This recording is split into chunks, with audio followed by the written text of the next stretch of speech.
दोस्तों नमस्कार, मैं हूं पंडित अवनीश दुबे और आप सभी देख रहे हैं आपका अपना YouTube चैनल हिंदू हृदय को।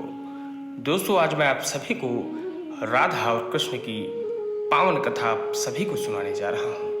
तो वीडियो शुरू करने से पहले अगर आप सभी मेरे इस चैनल पर नए हैं तो कृपया इस चैनल को सब्सक्राइब करें और बेल आइकन की घंटी को जरूर प्रेस करें। दोस्तों सतयुग और त्रेता युग बीतने के बाद जब द्वापर युग आया तो पृथ्वी पर झूठ, अन्याय, असत्य, अनाचार और अत्याचार होने लगे। फिर प्रतिदिन उनकी अधिकता में वृद्धि होती चली गई। अधर्म के भार से पृथ्वी दुखित हो उठी।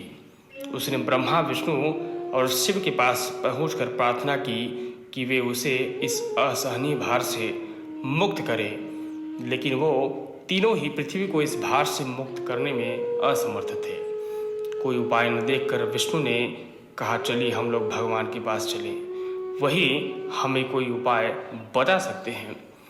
विष्णु, लक्ष्मी, ब्रह्मा और शिव के साथ गोलोक में पहुंचे तो उन्होंने परम ब्रह्म परमेश्वर को कृष्ण के रूप में और उनकी माया को राधा के रूप में देखा। गोलोक के वृंदावन नामक सुंदर और सुरम्य वन में एक सुंदर आश्रम था। उसी के निकट एक नदी बह रही थी। विष्णु ने परम ब्रह्मा परमेश्वर को पृथ्वी के दुख की गाथा सुनाई तो उन्होंने कहा, मैं पृथ्वी के दुख से परिचित हूँ। पृथ्वी को भार मुक्त करने के लिए शीघ्र ही मैं ब्रज में कृष्ण के रूप में अवतार लेने वाला हूँ। मैं वासुदेव की पत्नी देवकी के गर्भ से जन्म लूँगा और क्योंकि मैं अपनी माया से और मेरी माया मुझसे पृथक नहीं रह सकती, इसलिए मैं मेरी माया राधा के रूप में बरसाने में वृषभानु गोप के घर में जन्म लेगी और उसके बाद मैं पृथ्वी को इस भार से मुक्ति दिलाने का प्रयास करूंगा, क्योंकि एक एक पापी का वध करना कठिन है।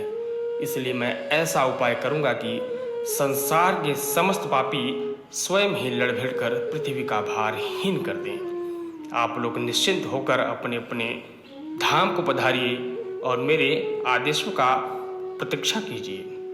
विष्णु आदि देवताओं ने परमेश्वर को प्रणाम किया और अपने अपने लोक में आकर परमपिता के आदेश की प्रतीक्षा करने लगे। कुछ समय बाद ही अत्याचारी और अनाचारी मथुरा नरेश कंस के कारागार में बंदी वासुदेव की पत्नी देवकी ने एक बालक को जन्म दिया। बालक के रूप में जन्म लेने से पूर्व ही भगवान ने उन्हें अपनी योजना बताते हुए आदेश दिया था कि वासुदेव जी उन्हें गोकुल में नंदगोप की पत्नी यशोदा के पास छोड़ आए और उसी समय उनके गर्भ से जन्म लेने वाली कन्या को लाकर कंस के हवाले कर दे। वही कन्या मेरी योग माया है। वासुदेव ने ऐसा ही किया और कृष्ण गोकुल में नंद की गोप पत्नी यशोदा को गोद में पलने लगे। उसी समय उनकी माया ने राधा के रूप में बरसाने में वृषभानु गोप की पत्नी के गर्भ से जन्म लिया, जिसका नाम माता पिता ने बड़े चाव से राधा रख दिया। दो अलग अलग गांव में रहते हुए भी राधा और कृष्ण बचपन से ही एक दूसरे को चाहने लगे थे। वन में गाय चराते हुए अक्सर राधा से कृष्ण की भेंट हुआ करती थी। फिर जब वे दोनों बड़े हुए तो जब भी रात की बेला में कृष्ण अपनी बांसुरी के स्वरों द्वारा अपनी प्रीतमा राधा को पुकारते, राधा अपनी सहेली गोप बालाओं के साथ कृष्ण के पास पहुंच जाती थी। और राधा और कृष्ण का यह प्रेम दो किशोर लड़के लड़कों का प्रेम था जो थोड़े ही दिनों में पूरे ब्रज में चर्चित हो उठा था। नंद बाबा और यशोदा ने चाहा कि कृष्ण का विवाह राधा के साथ कर दिया जाए। उधर बरसाने में वृषभानु और उनकी पत्नी कलावती की भी यही मंशा थी। एक दिन शुभ दिन देखकर राधा और कृष्ण की सगाई कर दी गई। पूरा ब्रज प्रदेश आनंद से भर उठे और उत्सवों में भर गया, लेकिन उन दोनों का विवाह नहीं हो पाया था। कंस के आदेश पर अक्रूर कृष्ण को बुलाने के लिए मथुरा से वृंदावन पहुंच गए और अत्याचारी कंस था राक्षसी स्वभाव वाले उसके अनुचरों का वध करने के लिए कृष्ण को बलराम के साथ वृंदावन छोड़कर मथुरा जाना पड़ा। मथुरा में कंस आदि का वध करने के बाद मथुरा राज्य की सुरक्षा के उत्तरादित्य कृष्ण को इतना उलझा दिया था कि वह चाहकर भी वृंदावन नहीं जा सके। अपने जमाता कंस के वध का बदला लेने के लिए उसके ससुर जरासंध ने अपनी विशाल सेना के साथ मथुरा को घेर लिया, लेकिन कृष्ण और बलराम ने अपने पराक्रम से जरासंध और उसकी सेना को पीठ दिखाकर भागने पर विवश कर दिया। लेकिन जरासंध पराजित होकर भी शांत नहीं बैठा। उसने कई बार मथुरा पर आक्रमण किए। मथुरा एक छोटा सा राज्य था और मथुरा नगर को सुरक्षित स्थान पर नहीं बसाया गया था।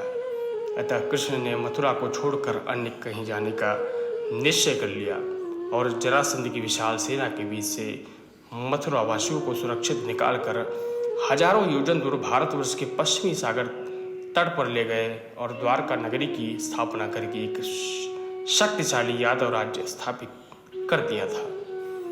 अक्रूर के साथ मथुरा छोड़कर आने के बाद कृष्ण और राधा का मिलन फिर कहीं नहीं हुआ, लेकिन वे आजीवन एक दूसरे को नहीं भूल पाए।